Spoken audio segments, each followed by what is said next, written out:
What's up, again? We're back to another video. Today we got the 12 scariest stories, animated stories, since it ain't gonna be that scary, but let's see how it goes. Walking in the dark with a flashlight. But like I always say, if you're new, subscribe, like, and share. We can get my views back, cause we lacking right now. But I try trusting y'all. Look at my views up to back how we used to have 200 plus. But other than that, let's get this banger back on. Tell me how y'all feel about this reaction videos and all that. I used to work at a call center company, and my shift started at 11 p.m. Since training, I'd heard a lot of ghost stories about our building. Of course, I didn't believe them, and I really wouldn't have cared anyway because all I cared about was work. One night, I went on a short break to go to the comfort room. Our office is located at the left corner of the building, and usually it's quite dark compared to the other office corners. Tell me, why the hell would you go to the most scariest video, to the most scary room? Knowing that this fucking place is haunted. Dude, you dumb. I normally use the comfort room in the middle of our building because it's bigger and a lot of people go there. But since it was just a short break, I chose to use the executive's comfort room because it was much closer. Besides, it was always clean and looked a... Tell me, would you go to the most darkest room even if it's closer? Or would you walk, shit, a minute to get the other one? A minute, boy? A lot nicer compared to the other ones. When you enter the comfort room, the first thing you see on your right side are 2 sinks, a large mirror, and 2 lights above them. Then there are 3 cubicles on the right side and 2 cubicles on the left side of the room. When I entered... Oh, my flashlight going out. Let's go.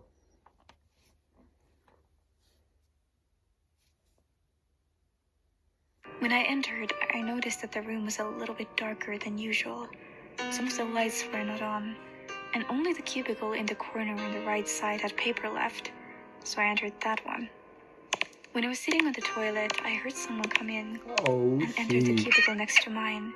I'll be gone. And then I heard a woman crying. I tried to ask if she was okay, but she just kept crying. As I finished my business and stood up, the crying suddenly stopped. Concerned, I stood outside the door of the middle cubicle, knocked slightly and asked again if she was okay, but there was still no answer.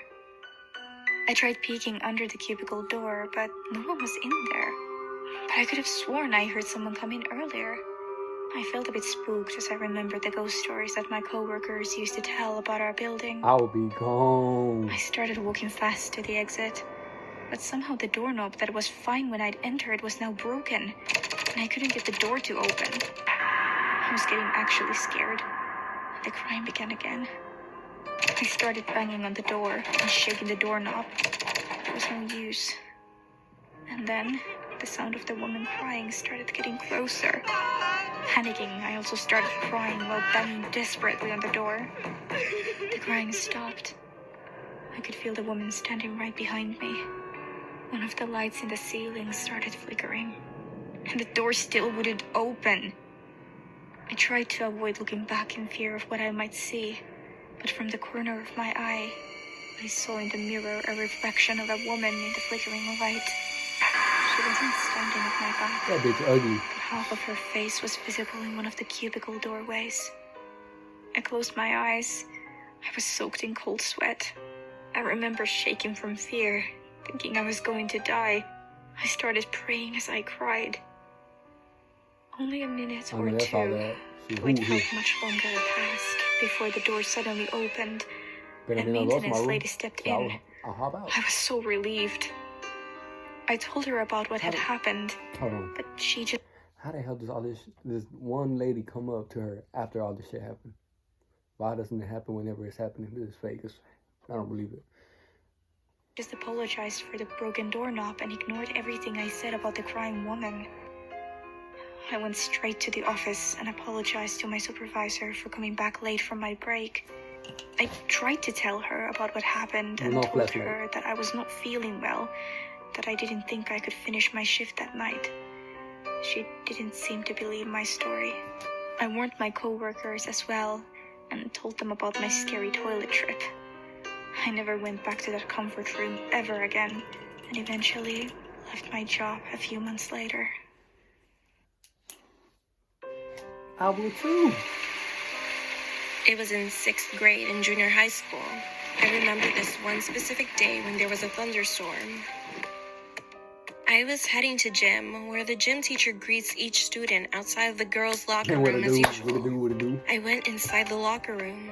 I was getting ready to change into my gym clothes as usual, and I noticed at the corner of my eye, a shadow was walking past at the other side of the lockers. Scary, boy. I looked and said, "Is anybody here?" There was no answer, so I took my gym clothes with me and thought stupidly that I should follow where the shadow was heading. I went to the back of the lockers where the shower room was. I opened every curtain from each shower booth except the one in the last. All of a sudden, the light that was illuminating in the back started to blink. I don't know where my courage came from, but I decided to open the last curtain in the back. And when I did, there was nothing. I turned around, but then I heard someone crying in the shower booth. So I opened the other curtain again quickly, but still, there was nothing. It was rather strange to me because at that moment I felt cold. I heard in the distance talking, and it was a few girls walking past. I asked them if they saw anyone who was crying, but they said no. It was literally weird. So you telling me the one in the middle and one on the right, those are girls? Hell no. Let's get it through though. All the students arrived. The gym teacher asked one of the girls to open the gym doors. Usually, I'm the one that opens the gym doors, but she decided to let someone else have the turn. We were waiting for her, and then we heard a loud, sharp scream. Shortly, that girl ran into the locker room and cried. We were all confused, and she told us that she saw something, a baby, covered in blood. I went to the gym. The keys were on the floor. The gym door was opened, and I tried to turn on the lights, but they were completely off. I wasn't sure, but thought... Technical difficulties. Off. I wasn't sure, but thought maybe, somehow it was due to the thunderstorm. I couldn't see anything because it was too dark. And when I stepped inside the gym, I heard crying. From school. It was a baby crying, and it was coming from the stage. I was frozen, but I wanted to check what was going on here. I went closer to the stage, but the crying abruptly stopped and was followed by a crackling noise. Then I heard crying from another girl. She was sobbing. All of a sudden, the lights were on. My teacher grabbed me and asked if I was okay. I told her that I heard something but didn't see anything. She looked at me calmly and said, "I know what you're talking about. You're lucky that you didn't see anything." Then she said when she was working late one day, she saw a body floating in the swimming pool, which is close to the gym. She thought it was one of the students, so she tried to save that person. When I tried to get to her, it was completely gone, she said. And then she told me there was the ghost of the girl who drowned a few years back. This girl was pregnant and she gave birth in the shower booth. She didn't want it, so she killed the baby by breaking its neck. Oh, what the fuck, bro? Later on, she regretted what she did, so she drowned herself in the swimming pool. When I heard the whole story from my teacher, I felt a little bit sad. After that, I didn't see or hear anything. Why the fuck would you kill your baby, bro? God damn, you're dumb as hell. But I'm still wondering what was the shadow I saw in the locker room. And sometimes it still gives me goosebumps when I think about it, especially the crying of the baby and the bone-cracking noise. If the gym teacher did not come along, would I have seen that ghost of a girl holding the baby? Well, other than that, I just feel grateful that I didn't see anything that would shock me for my whole life.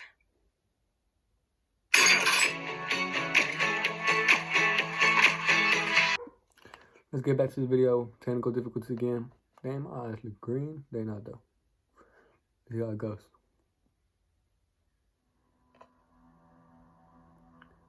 So before getting into the story itself, I want to give some backstory on something that happened when I was around the age of 9. I grew up in a village called Hotlax in the northern parts of Sweden. The road leading from my school to my home was a long one, where the local authorities had to put up lamps which emitted a very dim blue light. I always felt like a nervous wreck when I had to walk to and from my school. Both because this video is low-key scary, I ain't even lie to y'all. road was very dark, I got a flashlight and so you also can get because I some was light, bullied, boy. so the bullies could have waited in the woods right next to the road. This nigga It used to was get one bullied. event that I remembered vividly during the winter of 1999. I'd slept poorly the night before and the math lesson had been killing me. Come on now, Robert. So I barely felt awake when I was beginning to walk home. The lamps were off, which isn't really so weird, as the sensors for the lamps were pretty low. So any kid could have taken a flashlight, put it towards the sensors, and after a few seconds, the lamps would shut down for a few minutes. Since I was so tired, I'd closed my eyes when I started walking. Let's see. But after walking about 20 meters on this road, I opened my eyes and noticed that the lamps were off. Hold on. This nigga just said he turned off. I mean, he closed his eyes while he was walking. Tell me, who will walk like this? Nobody. And I stopped. Stupid ass. I was getting nervous. I was reasoning with myself and decided to push on. Mad.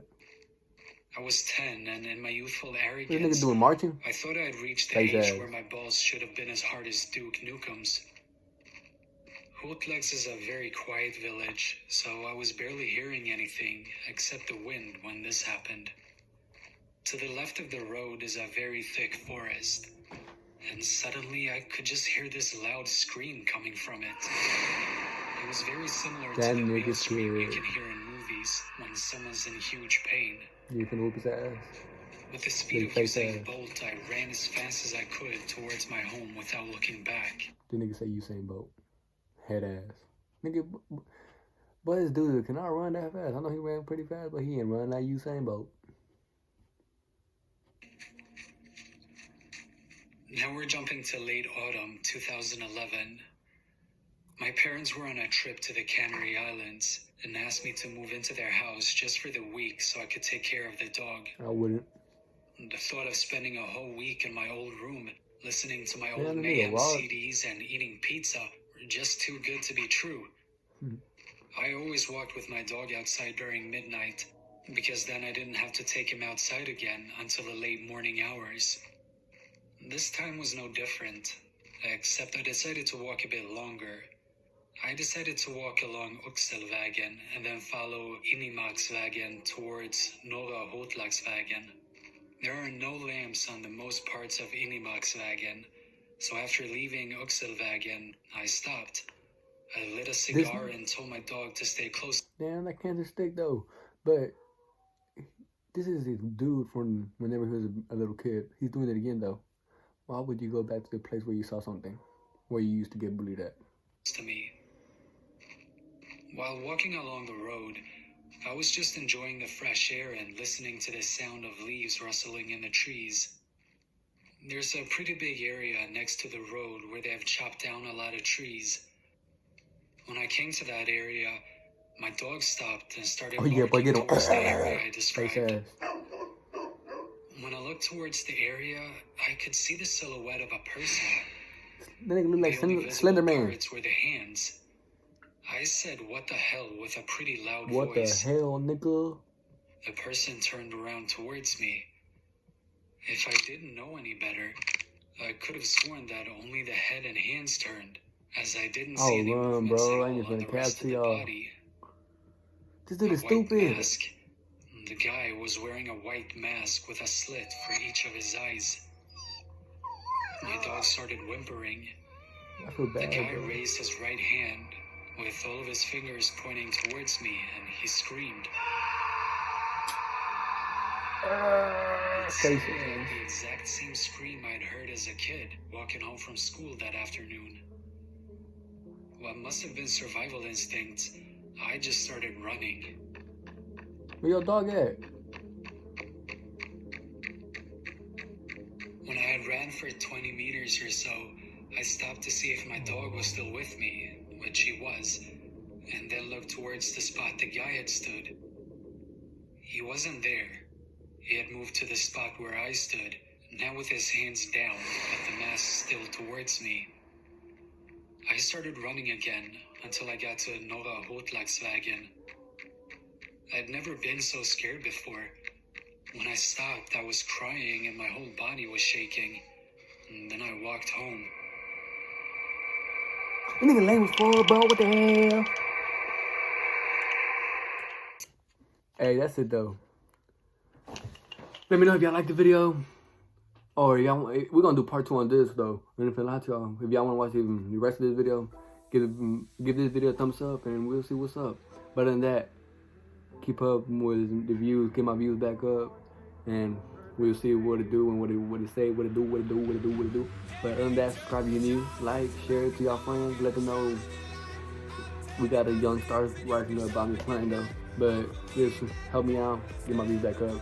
Other than that, subscribe and stay motherfucking savage. See y'all for the next part 2. Peace out.